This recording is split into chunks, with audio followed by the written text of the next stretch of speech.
Assalamualaikum warahmatullahi wabarakatuh. Saya Iqbal Maulana, NIM 20101030 mata kuliah Politik HAM dan Demokrasi dengan dosen pengampu Ibu Aminah.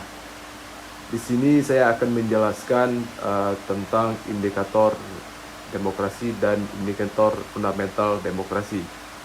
Di zaman modern ini, banyak negara di dunia yang mengaku sebagai negara demokrasi, termasuk negara Indonesia.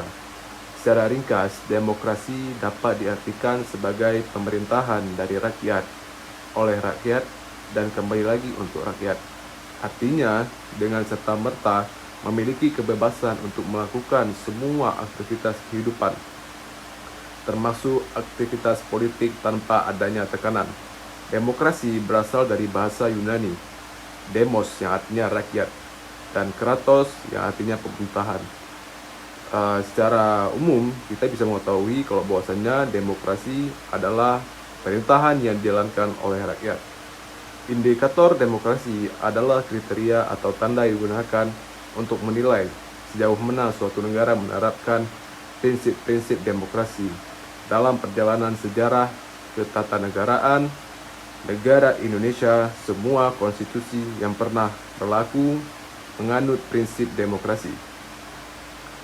Hal ini tertera pada pasal 1 ayat 2 Undang-Undang 1945. Pasal 1 ayat 2 Undang-Undang setelah diamandemenkan dan Undang-Undang 1950 pasal 1. Beberapa konstitusi itu menggambarkan secara jelas bahwa secara normatif Indonesia adalah demokrasi atau Indonesia adalah negara yang menganut sistem demokrasi.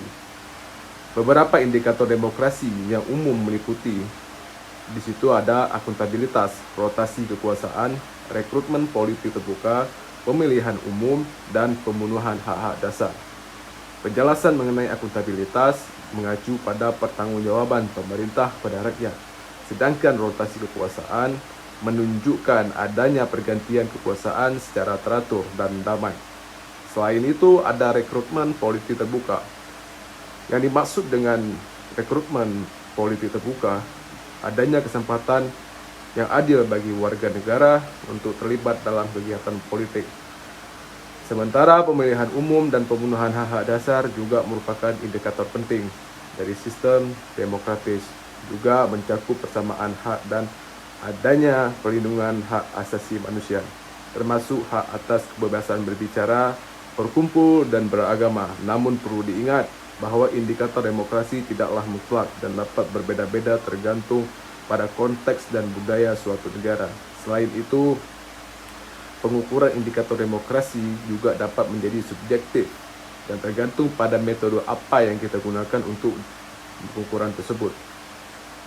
Indikator fundamental yang harus ada pada sebuah negara dengan pemerintahan demokrasi antara lain ada persamaan hak. Persamaan hak ini merupakan pemerataan hak. Lalu persamaan hak politik, persamaan di depan hukum, persamaan ekonomi, dan persamaan sosial. Baik, terima kasih. Itu saja yang saya dapat sampaikan. Assalamualaikum warahmatullahi wabarakatuh.